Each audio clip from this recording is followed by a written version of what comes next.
Saudara-saudari dan anak-anak yang terkasih dalam Kristus, dari Novisiat SVD Kuburuteng Manggarai Flores NTT, saya Pastor Freddy Zahadin SVD menyampaikan ucapan selamat jumpa lagi lewat siraman rohani. Hari ini Jumat 25 Juni 2021. Injil hari ini diambil dari Matius bab 8 ayat 1-4. Kita diingatkan supaya selalu sadar bahwa Tuhan selalu membuat mukjizat dalam hidup kita. Marilah kita berdoa memohon penerangan Roh Kudus. Dalam nama Bapa dan Putra dan Roh Kudus. Amin. Tuhan dan Allah kami, puji dan syukur kami haturkan kepadamu atas segala cinta dan kebaikan-Mu. Terima kasih karena Engkau selalu mengadakan mukjizat dalam hidup kami. Kami berdoa semoga Engkau selalu sadarkan kami bahwa Engkau selalu aktif, partisipatif dalam hidup kami dan adakan mukjizat dalam hidup harian kami. Tuhan, utuslah Roh Kudus-Mu, terangilah pikiran dan hati kami, agar sabda-Mu yang akan kami dengar dapat kami pahami dengan baik, dan isi pesan-Mu dapat kami hayati dan amalkan dalam hidup harian kami. Doa ini kami sampaikan dengan perantaran Kristus Tuhan kami. Amin. Tuhan serta-Mu dan serta-Mu juga. Inilah Injil Yesus Kristus menurut Matius, bab 8 ayat 1-4. Dimuliakanlah Tuhan.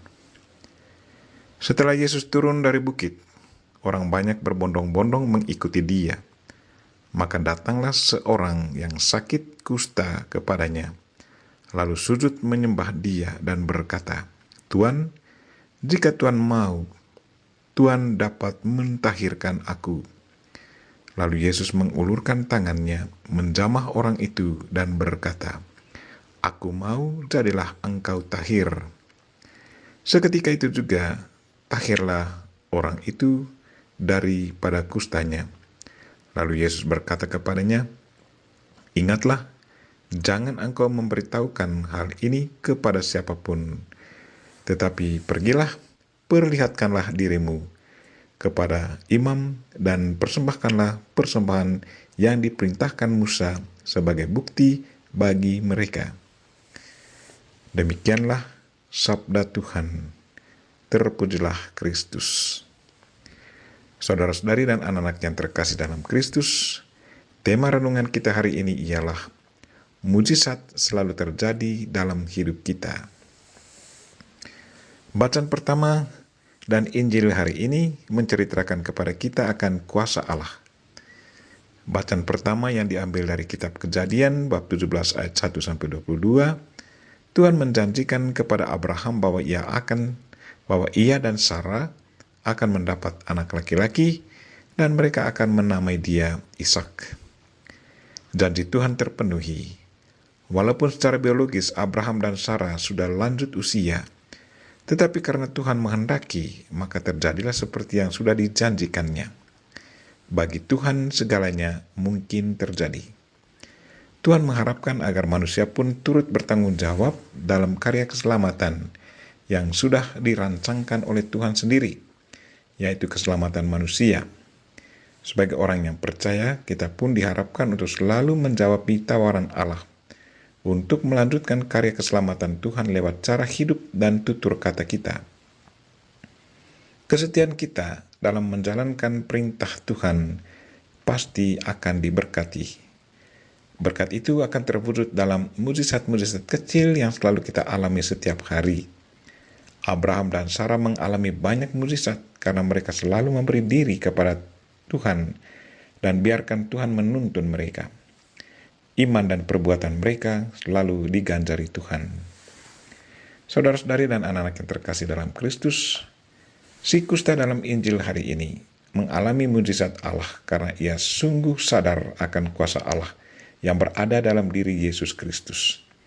Imannya akan Yesus Kristus mendorong dia untuk memohon, "Tuan, jika Tuan mau, Tuan dapat mentahirkan aku." Sesungguhnya si kusta sudah melanggar adat istiadat Yahudi. Orang yang menderita penyakit kusta, orang najis, pendosa, sesungguhnya tidak boleh bergaul dan berkomunikasi dengan orang sehat, orang baik, dan orang normal. Tetapi karena dorongan iman akan Kristus, ia berani ungkapkan isi hatinya kepada Yesus Kristus.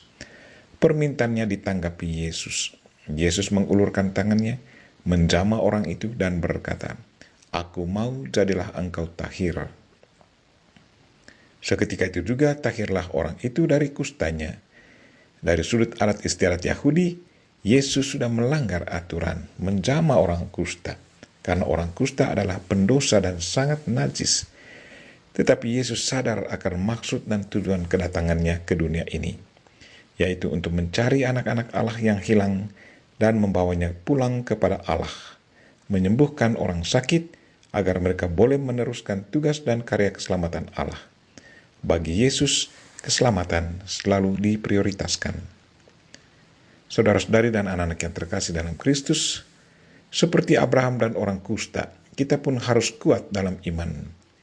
Jangan hanya mengagumi mujizat yang terjadi pada orang lain, tetapi kagumilah dan bersyukurlah kepada Tuhan atas mujizat yang selalu dibuatnya dalam hidup kita setiap hari. Kita berdoa semoga Tuhan selalu sadarkan kita bahwa Ia selalu aktif partisipatif dalam hidup kita dan selalu membuat mujizat dalam hidup harian kita. Kita memohon Bunda Maria untuk selalu mendoakan kita. Amin. Marilah kita mohon berkat Tuhan. Tuhan sertamu dan sertamu juga. Semoga saudara sekalian dan mereka-mereka yang kita doakan pada hari ini, secara khusus mereka-mereka yang sakit, dan segala aktivitas kita sepanjang hari ini, dilindungi, dibimbing, dan diberkati oleh Allah yang Maha Kuasa, Bapa dan Putra dan Roh Kudus. Amin.